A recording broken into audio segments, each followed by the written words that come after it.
In this section, we will explore the process of borrowing books. The book circulation function requires supervision from either an admin or superadmin, ensuring secure and authorized access. This feature, which allows users to scan and borrow books, is only visible and accessible to admin and superadmin accounts, guaranteeing that only authorized personnel can manage book transactions. First, we will log in using the admin credentials. Once successfully logged in, the book circulation feature will appear in the navigation bar, ready for use. Once you click on the book circulation section, simply scan the barcode of the book. The system will then automatically display key details such as the book title, author, and accession number. After confirming the book details, click the Borrow button.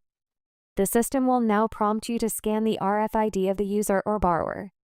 Upon scanning, the system will verify the identity and display a confirmation message showing the user's information, borrow date, and due date of the book.